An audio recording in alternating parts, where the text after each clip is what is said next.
በጭብጨባ ተቀበሉት። ለእጄ እየመጣ ነውና ሁላችሁ ተነሱና በጭብጨባ እልልበሉለት እስኪ።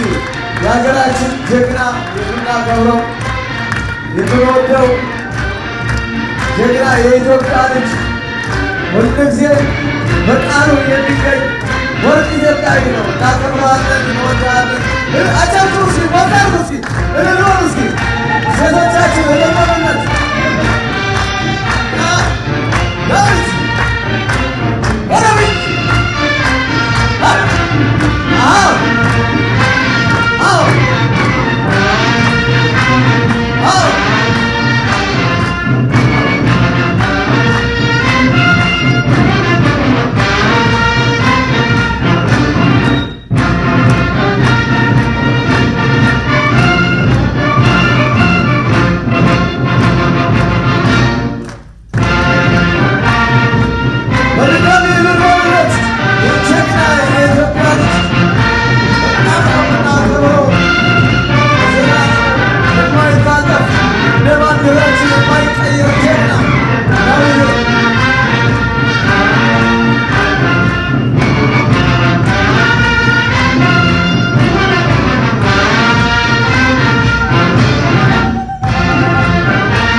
እንግዶች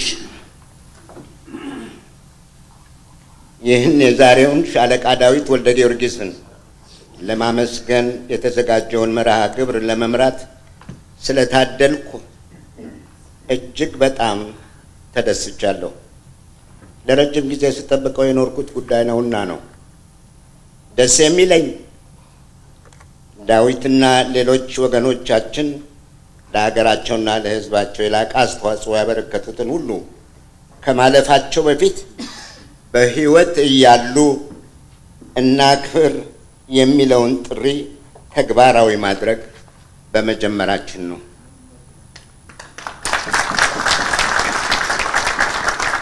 ተመሳሳይ ዝግጅት በመላ ሀገራችን ባህል ሆኖ እንዲቀጥል ማድረግ አስፈላጊ ነው ብለን እናምናለን።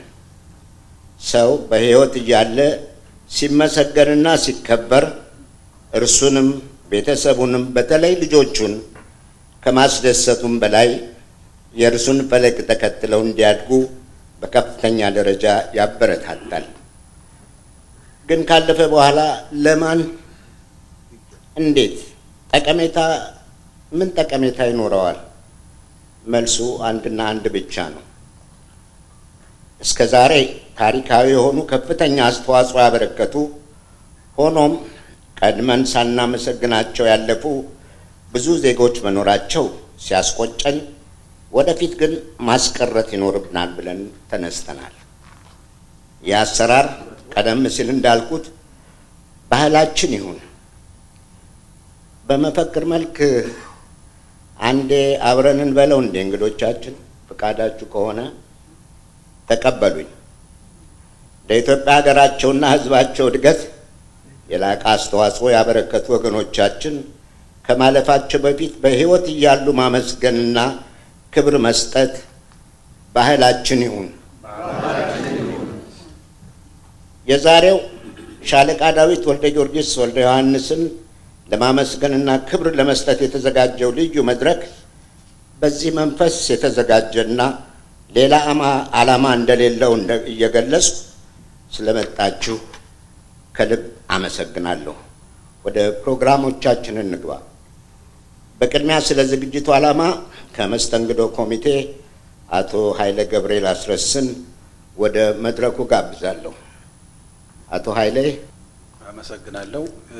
ክቡር ሻለቃ ዳዊት ወልደ ጊዮርጊስ፣ የተከበራችሁ እንግዶች፣ ለዚህ ዕለትና ሰዓት በሰላምና በጤና ጠብቆ ለዚህ ያደረሰን አምላክ ይመስገን።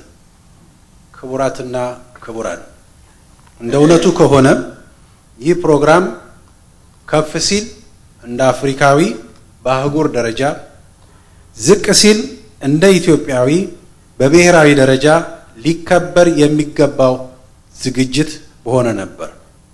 የዕለቱ የክብር እንግዳችን የሕይወት ዘመኑን ዓለማችንን የጠቀመ አህጉራችን አፍሪካን በብዙ ያገዘ እናት ሀገር ኢትዮጵያን ያገለገለ ሕይወቱን አሲዞ ደሙን ያፈሰሰላት ወታደር እና ባለብዙ ፈርጅ ባለሙያ ዲፕሎማት፣ ምሁርና ከባድ ሚዛን ያለው የፖለቲካ ሰው ነው።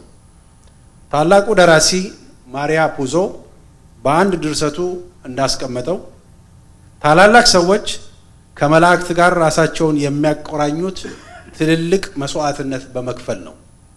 ርካሽ ሰዎች ደግሞ ለትንሽ እርካታ ሲሉ በገሃነመ እሳት መቃጠላቸውን እያወቁ ወደዛ ያመራሉ ይላል።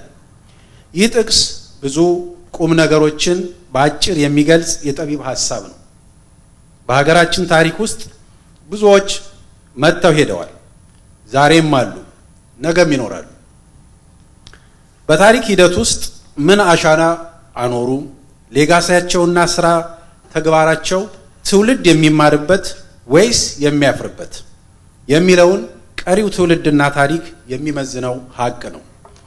ታላላቅ ሰዎች ስለ እውነት፣ ስለ ሀቅ፣ ስለ ሕዝብ ጥቅምና መብት ሲሉ ስልጣናቸውን፣ ምቾትና ሕይወታቸውን ይሰጣሉ።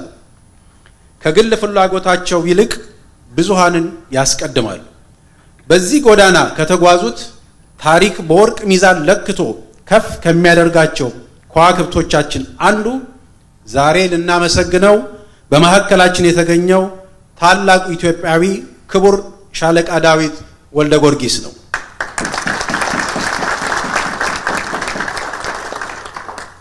የሀገር ባለውለታዎችን ማመስገን፣ በስራቸው የላቁትን መሸለም፣ ላከናወኑት መልካም ተግባር ተገቢውን ዕውቅና መስጠት የዜግነት ግዴታችን ነው። ይህም በመሆኑ ለትውልድ ምሳሌና አስተማሪ፣ ለሕዝቡ መብትና ጥቅም ተቆርቋሪ የሆነውን የዛሬውን ልዩ እንግዳችን ክቡር ሻለቃ ዳዊት ወልደ ጊዮርጊስን በዚህ ደረጃ ለማክበር የተነሳ ነው። የዚህ ዝግጅት ዋነኛ ዓላማም ተደርጎ እንዲወሰድ የምንፈልገው ሻለቃ ዳዊት ወልደ ጊዮርጊስ ለትውልዱ አርያና ተምሳሌት መሆኑን ማሳየት ብቻና ብቻ ነው። በመጨረሻም ይህ ዝግጅት የተሳካ እንዲሆን በሐሳብም በገንዘብም የተባበሩንን ሁሉንም እናመሰግናለን። አቶ ኃይለ ገብርኤል አስረስን በጣም አመሰግናለሁ። ጥሩ ማብራሪያ ነው ያቀረቡልን። ዝክረ ዳዊት ወልደ ጊዮርጊስ አጠር ያለ በምስል የተቀናበረ የተመስጋኙን ታሪክ በጥቂቱም ቢሆን የሚያሳየው በእኔ የተዘጋጀ ፊልም ደግሞ ነው። ዳኒ። ዝክረ ዳዊት ወልደ ጊዮርጊስ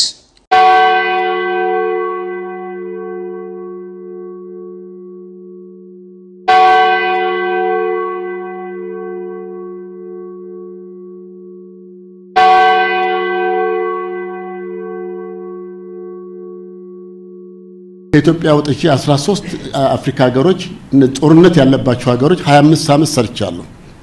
በእያንዳንዱ ቦታ አገር ሲነሳና ሲወድቅ አይቻለሁ፣ ሲወድቅና ሲነሳ አይቻለሁ።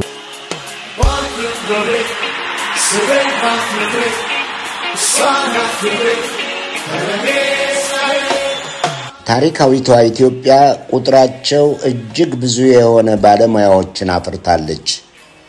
በሀገር ውስጥና በውጭ በተለያዩ መስኮች ዕውቀት የገበዩ ልጆቿ ዛሬም እንደ ትላንቱ ሁሉ ወገኖቻቸውን በመርዳት ላይ ይገኛሉ።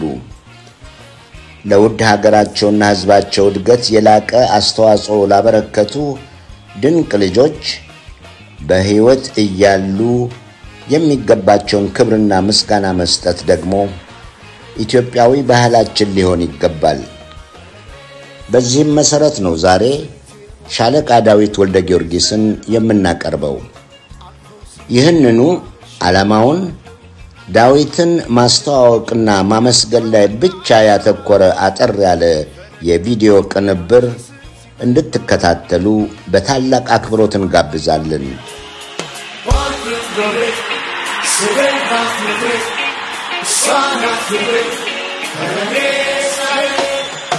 ለመሆኑ ዳዊት ወልደ ጊዮርጊስ ማን ነው?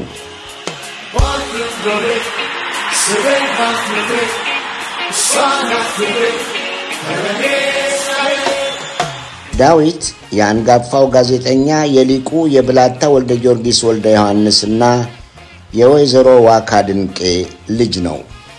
የበርካታ መጽሐፍት ደራሲው ብላታ ወልደ ጊዮርጊስ ወልደ ዮሐንስ የሀገር ፍቅር ማህበር መስራችና ለ40 ዓመታት የአዲስ ዘመን ጋዜጣ ዋና አዘጋጅ ነበሩ።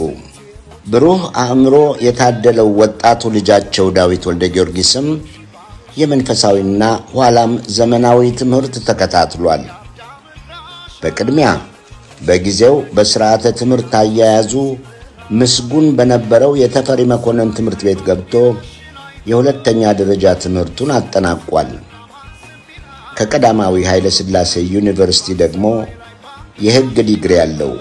ወደ ውጭ ሀገር ተልኮም በዩናይትድ ስቴትስ ኒውዮርክ ኮሎምቢያ ዩኒቨርሲቲ የሕግ ትምህርቱን ቀጥሎበት በማስተርስ ዲግሪ ተመርቋል።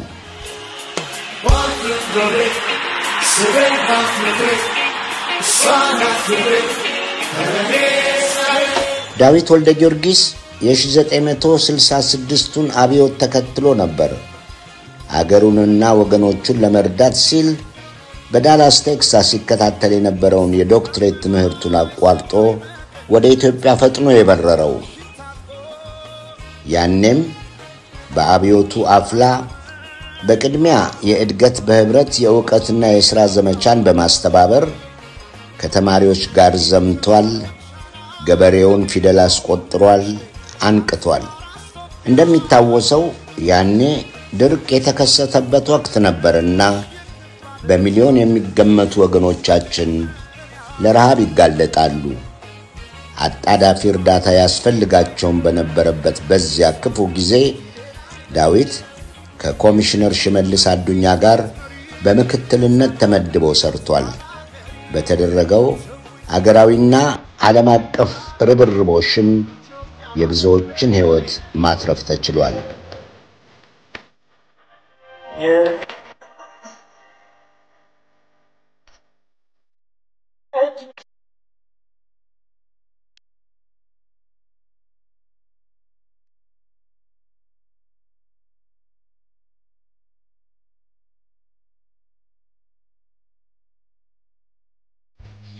የዝነኛው የቀዳማዊ ኃይለ ሥላሴ ጦር አካዳሚ ምሩቁ ሻለቃ ዳዊት ወልደ ጊዮርጊስ በጦር ሜዳ ተዋግቷል፣ አዋግቷል፣ ቆስሎም ከሞት ተርፏል።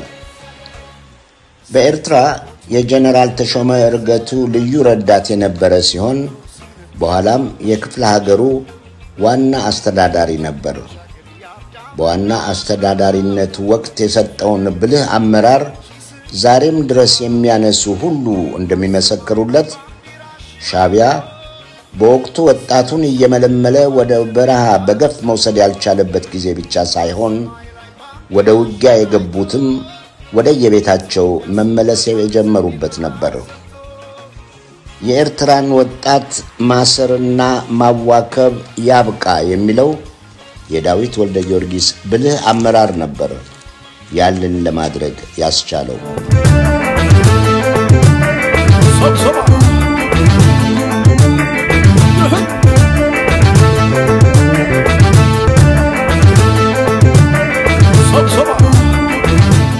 ሻለቃ ዳዊት ወልደ ጊዮርጊስ ወታደራዊ ትምህርቱን በመቀጠል በተለያዩ የዩናይትድ ስቴትስ ከተሞች በሚገኙ ስመጥር አካዳሚዎች ገብቶ በብቃት ሰልጥኗል። ከነዚህም ፎርት ቤኒንግ ጆርጂያ እና ፎርት ኖክስ ኬንታኪ ይጠቀሳሉ።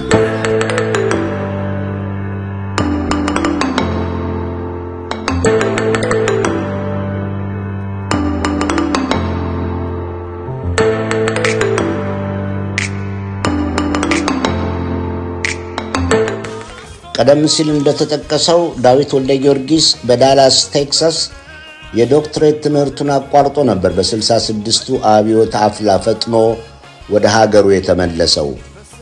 ሻለቃ ዳዊት የሰሜን ግዳጁን በሚገባ ተወጥቶ ለሌላ ብርቱና አጣዳፊ ተግባር ወደ አዲስ አበባ ይጠራል።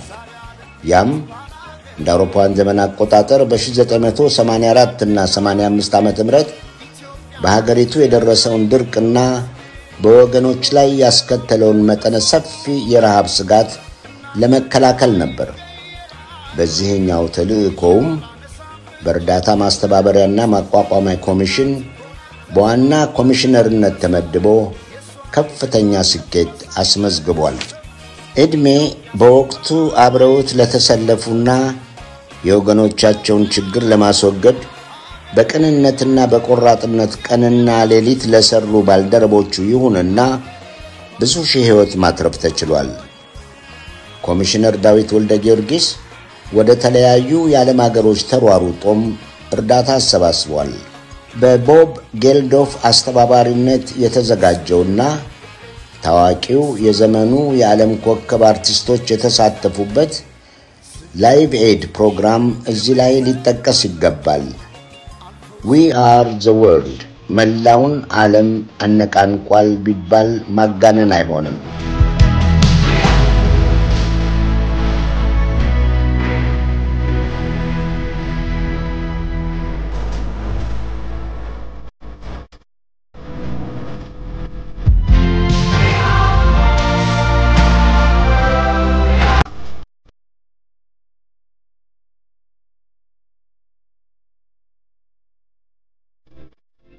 ከሁለተኛው የዓለም ጦርነት በኋላ ትልቁ ነው የተባለውን ያን የ1984-85 የድርቅ አደጋ ለመከላከል የተካሄደውን ኦፕሬሽን የመራው ዋና ኮሚሽነር ዳዊት ወልደ ጊዮርጊስ ነው። ሆኖም የዚያ ኦፕሬሽን በጥሩ ሁኔታ መካሄድ በጊዜው የነበሩትን አንዳንድ የደርግ ሹማምንት እምብዛም አላስደሰተም።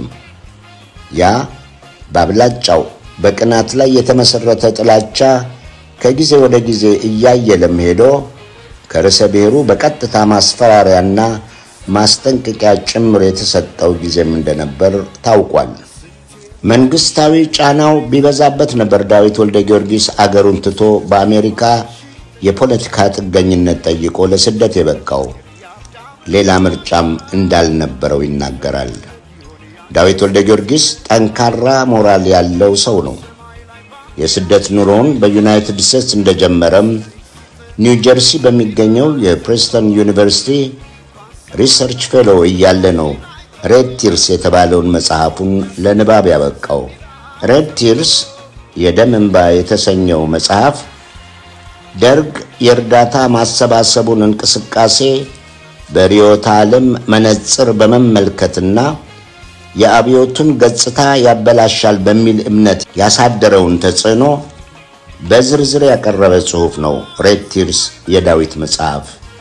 ዳዊት ወልደ ጊዮርጊስ በስደት ኑሮ ሁሉ ላፍታ እንኳ አርፎ አያውቅም። መቀመጥ መቆመጥ ነው ይላል ዳዊት። በቅርቡ በእንግሊዝኛ የጻፈውና ከ600 ገጾች በላይ ያሉት ዋት ኤ ላይፍ ሲል ያቀረበው በግል ሕይወቱ ላይ ያተኮረው መጽሐፍ በዋናነት የሚጠቀስ ነው። ዳዊት በአማርኛ ያቀረባቸው 2 መጽሐፍትም አሉት። ክህደት በደም መሬትና እስከ ዳር።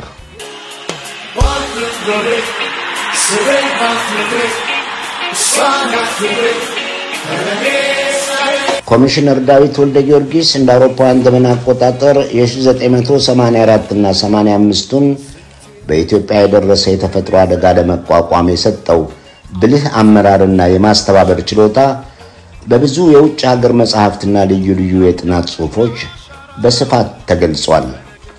ለምሳሌ በወቅቱ የተባበሩት መንግስታት የኢትዮጵያን የእርዳታ ኦፕሬሽን ይመሩ የነበሩት ከርት ጃንሰን ባጭሩ እንዲህ ሲሉ ይገልጻሉ።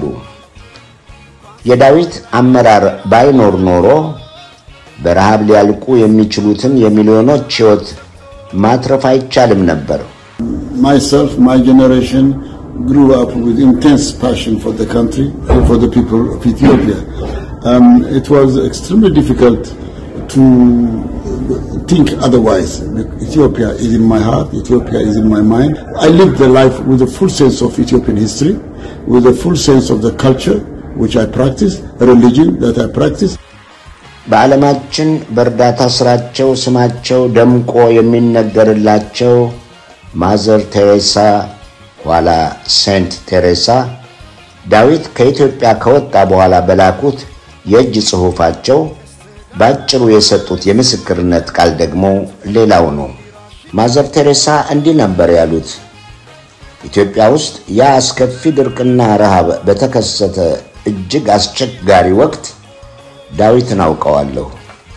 ለሕዝቡ ያለውን ከፍተኛ ፍቅርና ሩህሩህነትም አሳይቷል። ለመርዳት ሁልጊዜም ዝግጁ ነበር።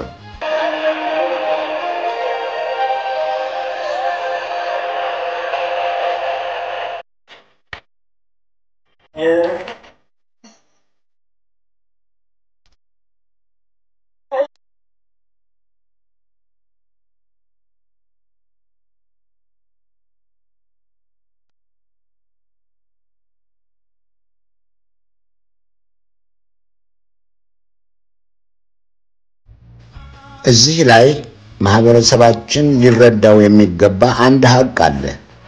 ዳዊት ወልደ ጊዮርጊስ ከሀገር ከወጣ ከ6 ወራት በኋላ ከፍተኛ የመንግስት ባለስልጣን ስለነበርና በዓለም አቀፉ ህብረተሰብ ዘንድም የነበረው ተቀባይነት የወቅቱን መንግስት ስላስፈራው ከፍቶበት የነበረው ዘመቻ ነው። ማን ይናገር የነበረ ማን ያርዳ የቀበረ እንዲሉ ግን በወታደራዊው የደርግ መንግስት ምክትል ፕሬዝዳንት የነበሩት ሌተና ኮሎኔል ፍስሐ ደስታ በሐሰት ላይ የተመረኮዘ ክስ መሆኑን በማያሻማ ቋንቋ ግልጽ አድርገዋል። ሌተና ኮሎኔል ፍስሐ ደስታ አብዮቱና ትዝታዬ በሚል ርዕስ በቅርቡ ባሳተሙት መጽሐፍ በዳዊት ወልደ ጊዮርጊስ ላይ ቀርቦ የነበረው ውንጀላ ምንም መሰረት የሌለውና የስም ማጠልሸት ዘመቻ ነው ብለዋል። ሌተና ኮሎኔል ፍስሐ ደስታ በመጽሐፋቸው ገጽ 375 ላይ እንዲህ ነበር ያሉት። በሻለቃ ዳዊት ላይ የተፈለገው አይነት ክስ ይቅረብ፣ ምንም አይነት የስም ማጥፋት ዘመቻ ይካሄድበት፣ በአገራችን ተከስቶ በነበረው ድርቅና ረሃብ ወቅት ከያቅጣጫው ይሰነዘርበት የነበረውን ሴራና ተንኮል ተቋቁሞ የውጭ እርዳታ ሰጪዎችን በማግባባትና በማስተባበር ከፍተኛ እርዳታ በማስገኘትም ፈጣን ውሳኔ በመስጠት ሰለቸኝ ደከመኝ ሳይል የሚሊዮኖች ዜጎችን ሕይወት የታደገ ኢትዮጵያዊ ጀግና ነው።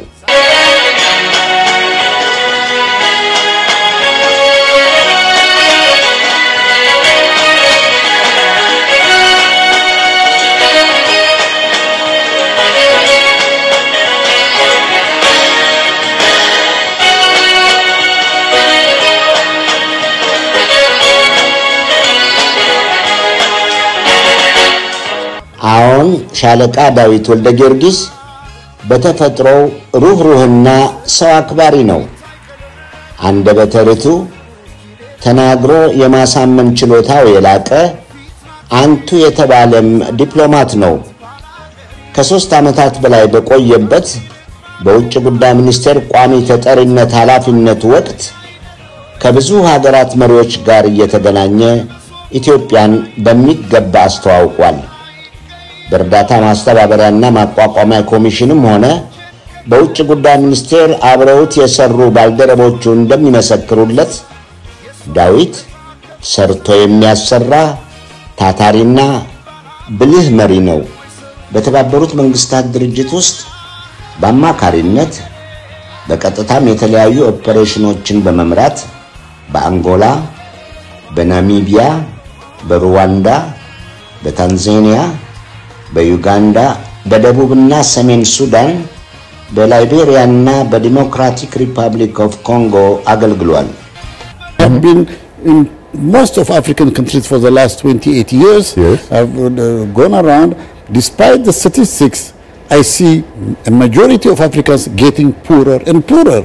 በሩዋንዳው እልቂት ማግስት የተባበሩት መንግስታት ድርጅት የላከውን አጣዳፊ የእርዳታ ሰጪና የነፍስ አድን ዘመቻ ፕሮግራም ለ2 ዓመታት የመራው ዳዊት ወልደ ጊዮርጊስ ነው።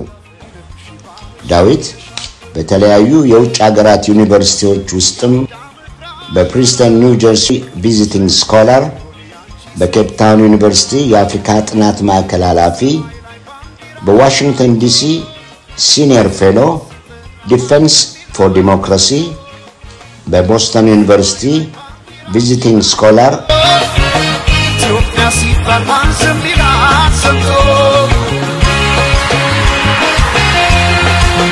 ዳዊት ህይወቱ ሁሉ ሩጫ ነው።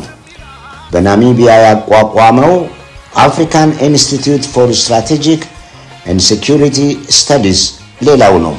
ይህ ድርጅት በአፍሪካ ውስጥ የተለያዩ የምርምር ስራዎችን በመስራት ሴሚናሮችን ያካሂዳል፣ ስልጠናዎችን ይሰጣል። አህጉሪቱ የሚያጋጥማትን የስትራቴጂና ሴኩሪቲ ችግሮች የሚጠቁሙ ውይይቶችን የሚያዘጋጅ ጥናታዊ ጽሑፎችን የሚያቀርብ በዳዊት ወልደ ጊዮርጊስ የሚመራ ከ3 ዓመታት በፊት ያቋቋመው ድርጅት ነው።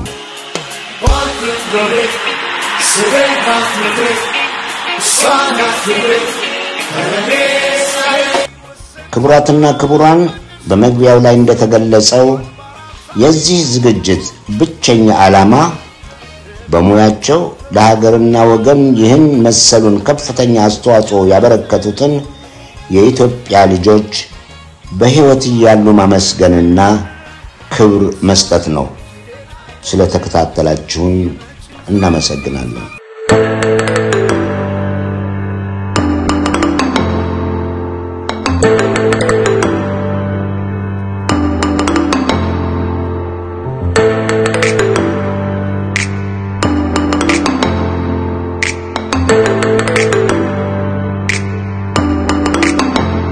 ወደ ቀጣዩ መርሃ ግብር እንለፍ።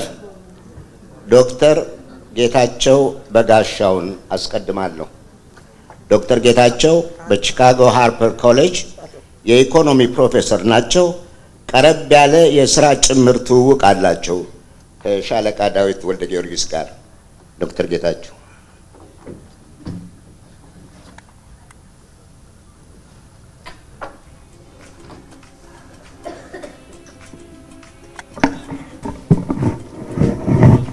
እንደምን ዋላችሁ? የተከበራችሁ እንግዶች፣ የተከበራችሁ የሻለቃ ዳዊት የሥራ ባልደረቦች፣ ጓዶች፣ ከሁሉም በላይ ደግሞ ሻለቃ ዳዊት ወልደ ጊዮርጊስ፣ ከሁሉ በማስቀደም በዚህ ልዩ ሁኔታ ላይ ከኔ ግምትም ውጪ በሆነ ነው አሁንም እያየው ያለሁት ተገኝቼ ስለ ሻለቃ ዳዊት ያለኝን ሐሳብ ግንዛቤ እንድገልጽ ለጋበዙኝ እድሉንም ለሰጡኝ ለወንድሜ ኃይለ ገብሬ አያሌው፣ ለወንድሜ ሰለሞን ክፍሌ፣ እንዲሁም ለወንድሜ አብይ የመጨረሻ ስሙን ለመናገር አልፈልግም ምናልባት እና ከዛ ለወንድሜ እስክንድር ማነው ይቅርታ እስክንድር ልባዊ ምስጋናዬን ለማቅረብ ፈልጋለሁ። ይህ ዛሬ የምናከብረው ኢንዲቪጁዋል ወይም ግለሰቡ ሻለቃ ዳዊትን ብቻ ሳይሆን የህይወት ጉዞና ድሎች እና በጎ አስተዋጽኦች ውጤቶችን ነው። በዚህ ላይ ተገኝቶ ምስክርነትን ለመስጠትም እድሉን መሰጠቱ ትልቅ ነገር ነው። ብዙ ጊዜያችሁን ለማጥፋት አልፈልግም። አጠር ባለ መንገድ ስለ ሻለቃ ዳዊት በሁለት መንገድ እገልጻለሁ። አንደኛው ስለ ሻለቃ ዳዊት ነው። ሁለተኛው ደግሞ ሻለቃ ዳዊትን ነው። ስለ ሻለቃ ዳዊትና ሻለቃ ዳዊት መግለጽ የተለያዩ ነገሮች ናቸው። ስለ ሻለቃ ዳዊት ከብዙ ሶርሶች ወይ ከብዙ ማገናዘቢያዎች ለማወቅ ይቻላል እና ስለ ሻለቃ ዳዊት በትኩረት የተገነዘብኩት ያወቅኩት በሁለት ዋና ነገር ነው። እዚህ በመግቢያ ቪዲዮ አቅርቦት ላይ እንዳያችሁት ነው። ሻለቃ ዳዊት በብዙ የስልጣን የኃላፊነት ቦታ ላይ ተመድበው በብዙ ማዕረግ ሰርተዋል። ብዙ ሰዎች ብዙ ማዕረግ ብዙ ሹመቶችን ያገኛሉ። የሚታወቁት የሚታወሱት የሚከበሩት በዛ በሚያገኙት ስልጣን ሹመት እና ቦታ አይደለም። እነኛን የስልጣን እርከኖች አግኝተው በዛ ላይ እንደ ሰው ምን አደረጉ ምን አትርፈው ሄዱ በሚሉት ነገሮች ነው እና ሻለቃ ዳዊትን ያወቋቸው በእነኚህ በሁለት ቁም ነገሮች የሚለው አንደኛው የኤርትሪያ ገዢ ሆነው በመስራታቸው ነው። በዛ ላይ ብዙ ሰዎች የኤርትሪያ ገዢ ወይም አስተዳዳሪዎች ሆነው አልፈዋል። ብዙም ትዝ የማይሉን አሉ። የሻለቃ ዳዊትን ግን ምን ልዩ ያደርገዋል ለሚባለው ይቅርታ በዚያን ጊዜ አለመግደል ወይም አለማስገደል ወንጀል በነበረበት ጊዜ ሻለቃ ዳዊት የብዙ የኤርትሪያ ወጣቶች ህይወት ለመትረፍ እንዲችል ያደረጉት አስተዋጽኦ ኤርትራኖች ዛሬ የሚረሱት አይመስለኝም። ለሻለቃ ዳዊት ብዙ ክብር አላቸው። ይህን ታዝቤያለሁ፣ ለመመስከር እችላለሁ። ሁለተኛው አድናቆቴም ደግሞ ስለ ሻለቃ ዳዊት በቪዲዮም ላይ ተገልጿል። የ1984-85 በፈረንጆች የኢትዮጵያ ታላቁ ረሃብ ጊዜ ነው። በዚያን ጊዜ ስልጣን ላይ የነበሩ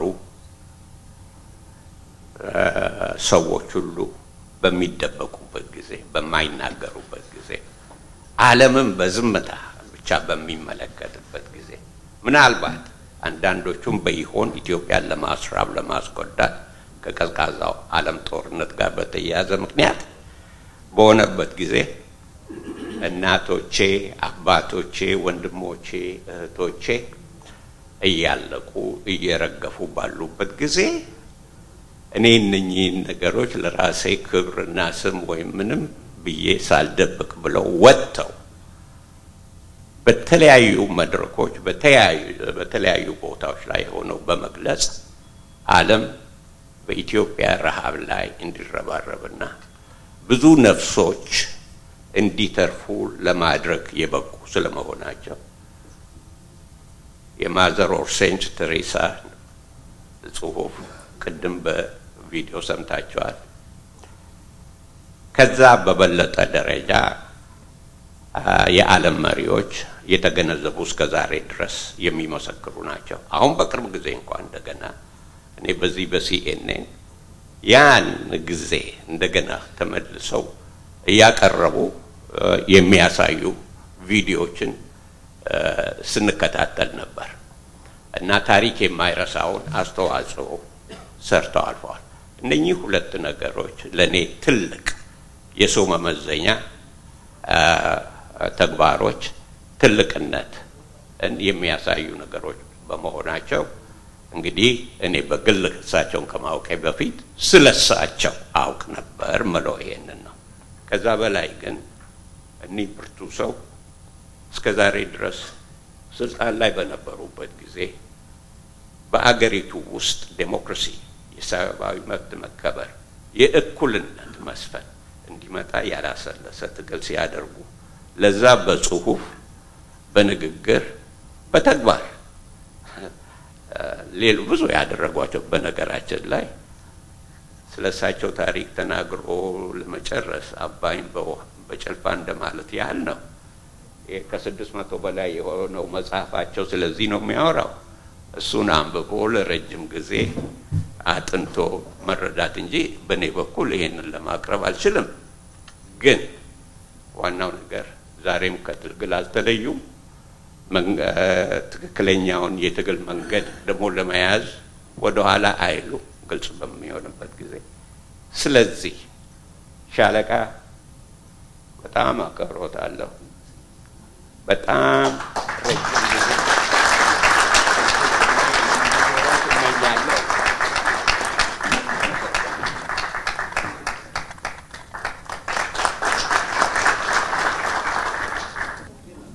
ዶክተር ልዑል አስፋወሰን አስራተ ካሳ ከሚኖሩበት የጀርመን ከተማ አጠር ያለ መልእክት አስተላልፈዋል። ዳዊትን የማውቀው ከረጅም ዓመታት በፊት ነው። በቅርቡ ከተገናኘን በኋላም አብረን እየሰራን እንገኛለን ይላሉ ልዑል አስፋወሰን አስራተ ካሳ። ናይስትልኝ እኔ አስፋወሰን አስራተ ካሳ እባላለሁ። እኔ ሻለቃ ዳዊትን የማውቀው ገና ልጅ ሆኜ ከልዑል አባቴ ጋር የወታደር መኮንን በነበረ ጊዜ አስመራ ከተማ ውስጥ ነው። በርግጥ በዝና በኢትዮጵያ መንግስት ውስጥ በተለያየ ኃላፊነት መስራቱን አውቃለሁ። በኋላም የደርግ መንግስትን የፖለቲካ አካሄድ ተቃውሞ የውጭ ጉዳይ ምክትል ሚኒስትርነቱን ቦታ ለቆ መሰደዱንም ተከታትያለሁ። በዚህ አድራጎቱ በደርግ መሪዎች ሲወገዝ በለውጥና ሰላም ፈላጊው ብዙሃን የኢትዮጵያ ሕዝብ ደግሞ አድናቆት ሲችረው ተከታትያለሁ። በተለያዩ የአፍሪካ ሀገራት የዩናይትድ ኔሽን ዲፕሎማት ሆኖ ሰፊ አገልግሎት መስጠቱንም አስታውሳለሁ። እንግዲህ ቸሩ አምላክ ለሻለቃ ዳዊት ረጅም ዕድሜ ሰጥቶልን የኢትዮጵያን ታላቅነትና የኢትዮጵያን ህልውና አንዱን ቀን እንደገና ተነስታ ለማየት እንዲያበቃን ጸሎቴ ነው።